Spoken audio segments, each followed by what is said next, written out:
So I'm going to take a chunk of EN9, it's round, it's 22mm round, it is 180mm long, or 7 inches.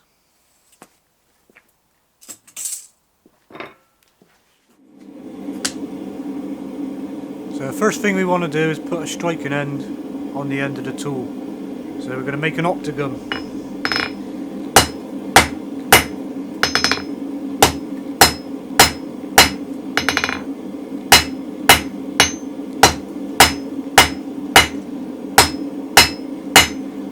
Don't want to take it down too thin, so we're going to hit 4 sides, short blunt taper, and then we're going to go on the corners. I'm going to go to the opposite corner, and then to the corners that haven't been touched.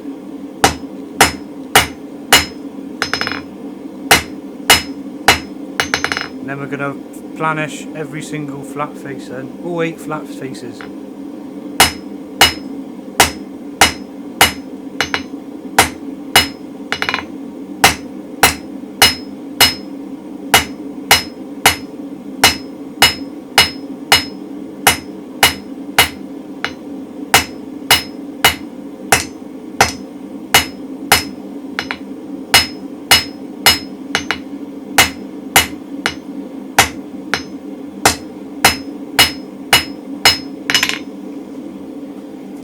So that's what you're after, something with an octagon in shape. Don't worry about the end because we're going to rasp that anyway. And that's your striking end pretty much done, so we're going to take it to the vise now and give it a rasp.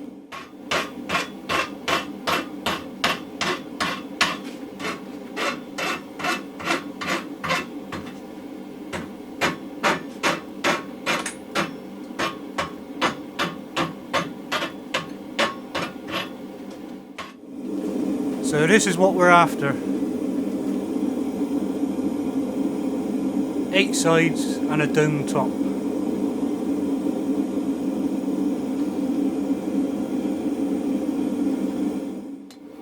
So now we forge a square taper on the other end of the bar.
So this bit doesn't have to be perfect. So what you do, you got your taper, bring it back a bit,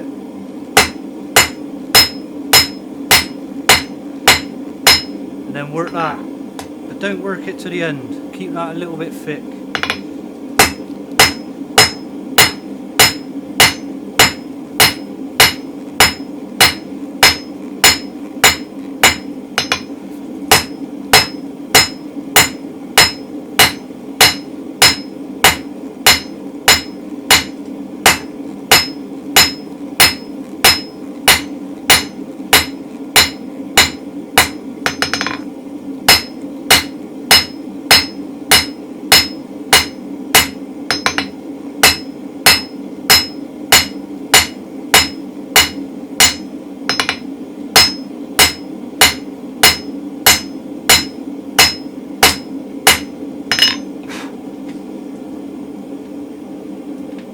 So it's getting a bit too cold now, so I'm going to warm it up again. So a few heats later, this is what we end up with.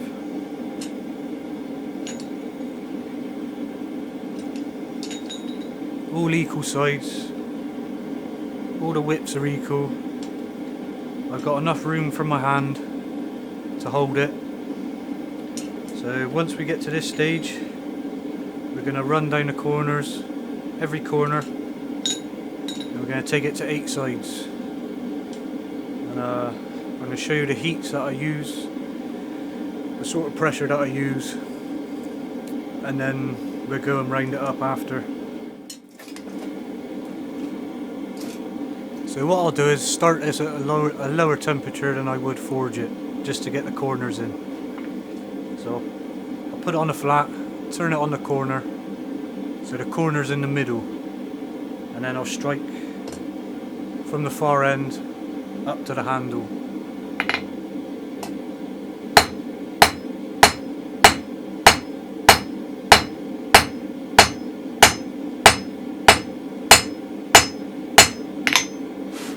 So I'm not hitting it hard. And then I'll go to the opposite corner.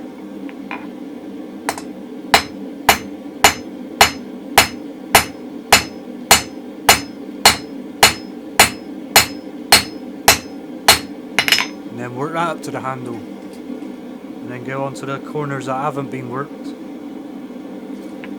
And do exactly the same.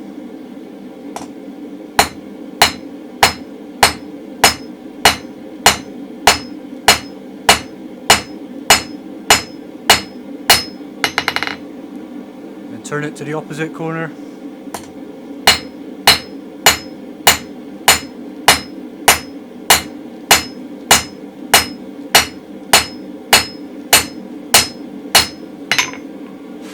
And then what this does is it gives it a flat platform to sit on for when you actually go to forge it out.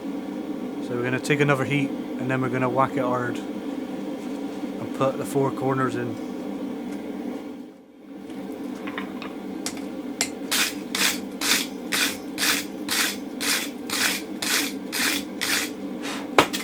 So now what I'm going to do is I'm going to work from the back to the front on the corner,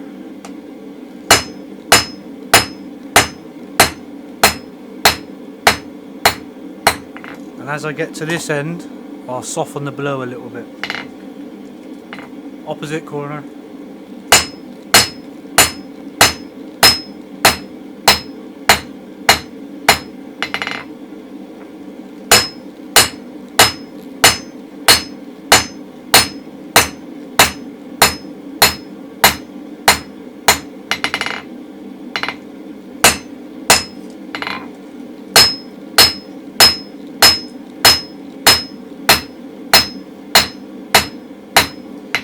So now it's started to twist, and you'll get this quite often.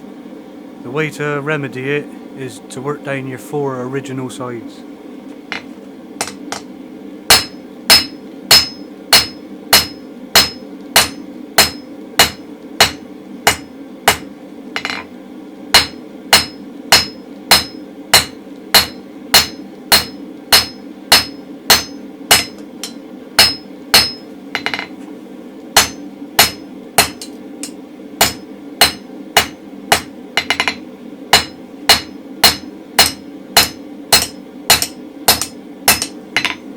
So now that got twist out.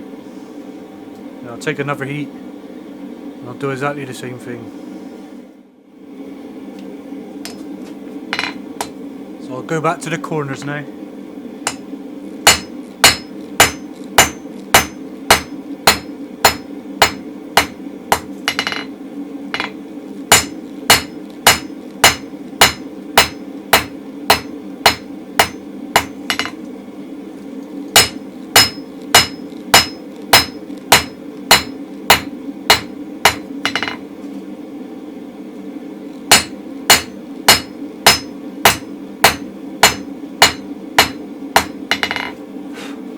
So it started to twist again, so I'll just run down the original 4.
keep it straight at this stage.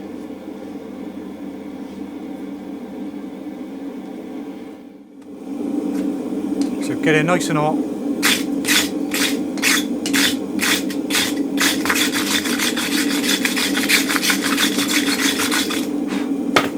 Get a good wire brush. Now you work your corners and then your flats. Take it to 8 equal sides.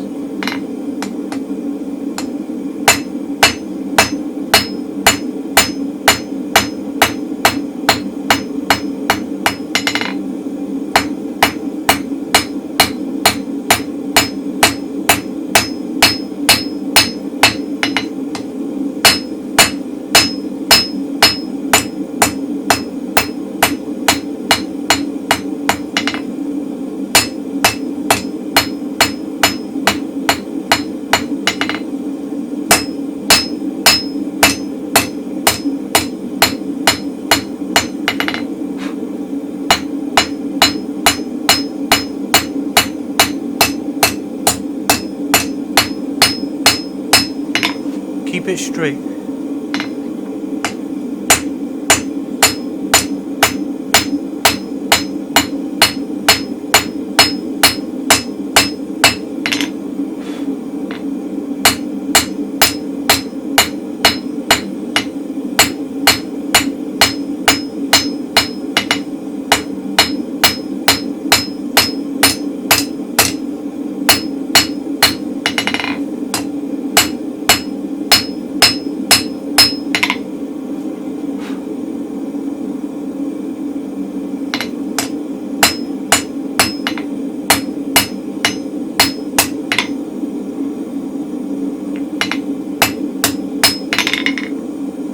Now she's got 8 equal sides.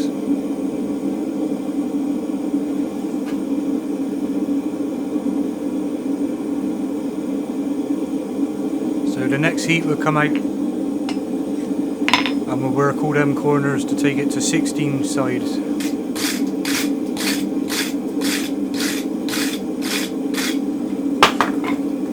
So at this temperature it makes it difficult to see the 8 sides. So as it cools it'll be easier to see.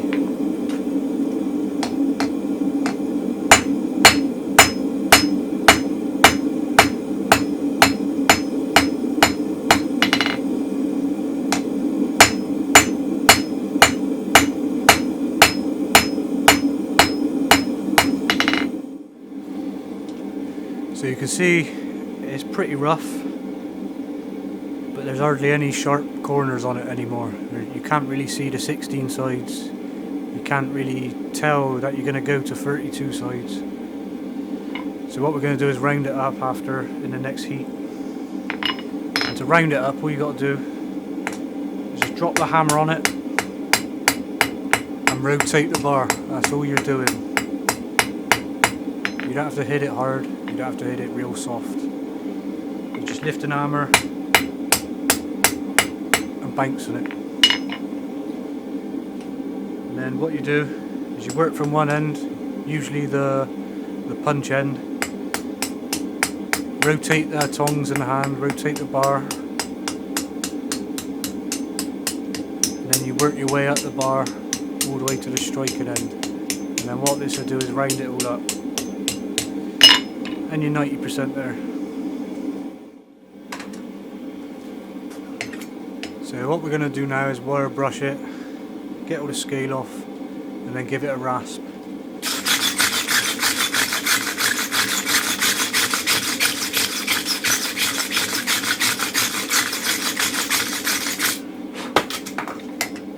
So I'll hook it into the table of my anvil, get the fine side of a rasp.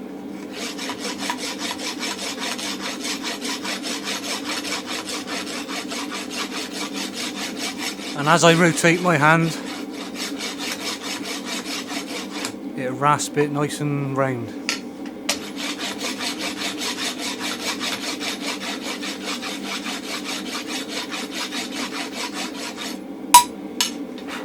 Tap your rasp and keep it cool.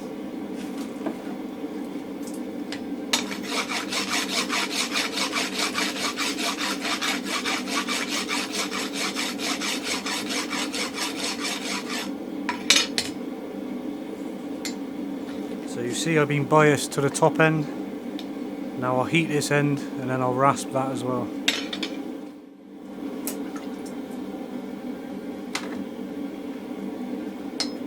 So now we rasp the bottom end.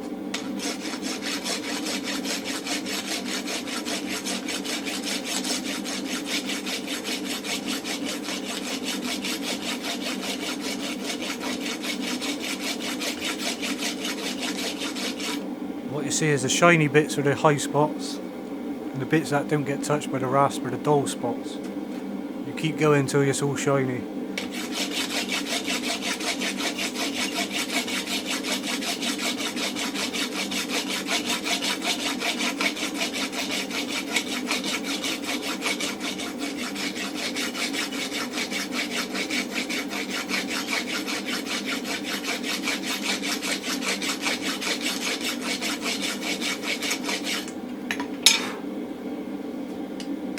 Like I say, that's pretty much there.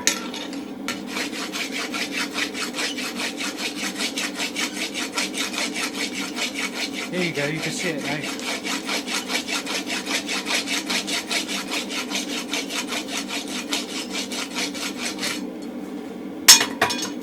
So the last thing we'll do is take it to a nice heat and give it a good wire brushing, and then we'll let it cool down slowly after straightening it. So we got a nice heat on it. I've wet me butcher's block brush, then we're going to wire brush it.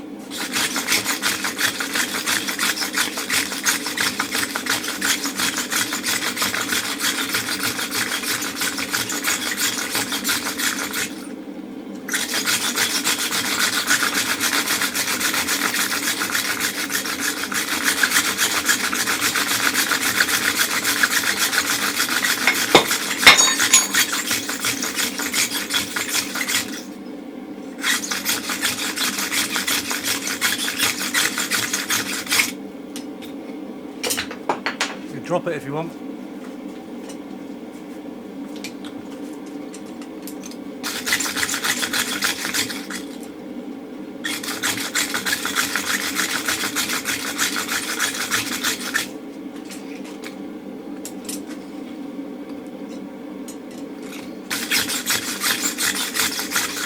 And while it's still got a bit of colour in it, you can straighten it. I'll use my brush for this.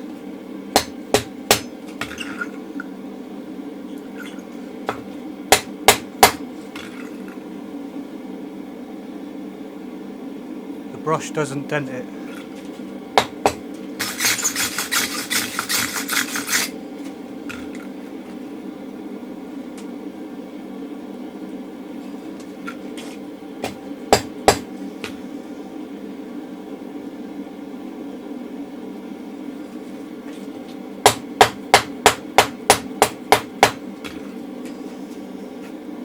So this has to be straight, okay? Can't have any kinks, you can't have any wobbles in it, it's got to be straight.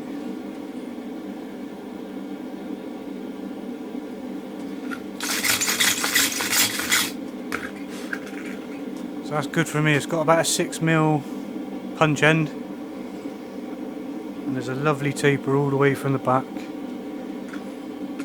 all the way to the front, so I can drift holes up to 22mm, which is the stock size of this bar.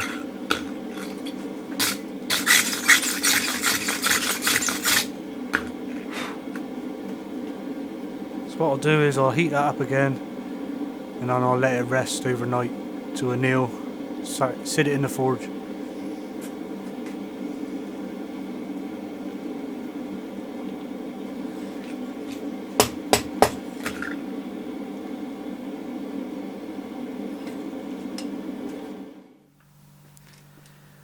So this is after annealing. We've got a nice smooth round taper all the way to the end. It's about 6mm on the end, on the punch end. Goes to the stock bar, which is 22mm, and we got a octagon striking end, which is also domed at the end. So what we're going to do now is clean off all this scale. I'm going to file it off because it'll just snap off under file, and then we're going to go round and go and heat treat it. So guys, this is the striking end.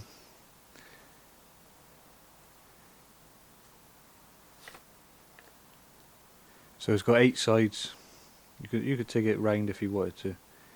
It's got a domed end, slight dome on it, and then the other end, the punch end,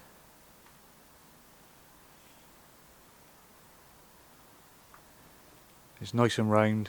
It's about 6 mil in diameter. It's flat. The end is flat. I like to keep them flat. Some people do it like a center punch. Me personally, I don't prefer that way. I prefer to have it flat. You could do either. It makes no difference. It's just this way I find it easier to dress when it messes up. If I keep it in the hole a little bit too long and it heats up a bit too much. So now what we're going to do is going to go and heat treat it, and hopefully I can show it in a way that you see the colours.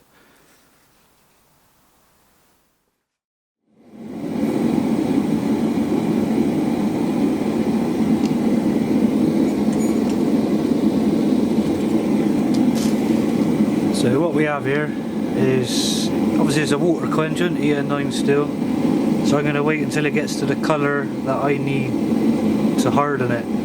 I know it's a very dull cherry red, but it's going to look a bit brighter on camera. And all I'm going to do is I'm going to quench about 1 inch or 25 mil on the punch end. That's about there now. So I'll put it in, and then I'll move it around, and then I'll also dip it up and down at the same time. So I'm doing figure of 8 and up and down until it's nice and cold. And then what I'll do is get a sanding pad.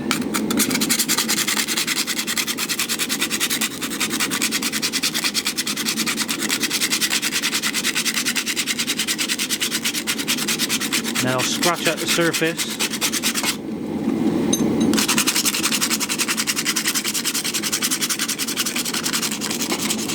So I can see the colours rub.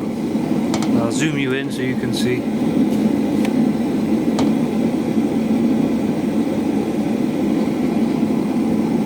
So what I'm looking for is a dark straw.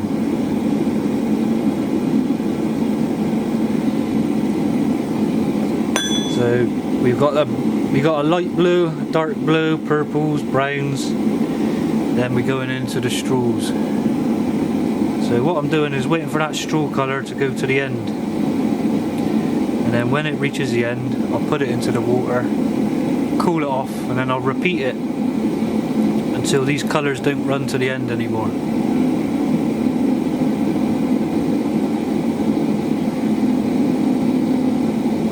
If you hold it vertically they creep up a lot easier, because obviously heat rises and the heat will rise up through the bar. So now we're getting to a yellow or a straw, and now it's getting to a dark straw right on the tip if you can see it. So now what we do, we go in again,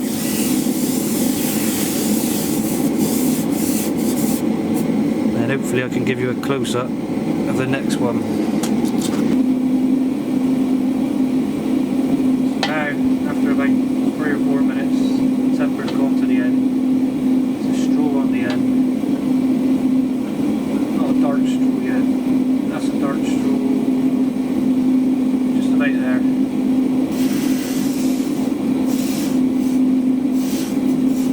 I really don't think the temper's going to run anymore. I think it's added.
So to testing out the rain punch,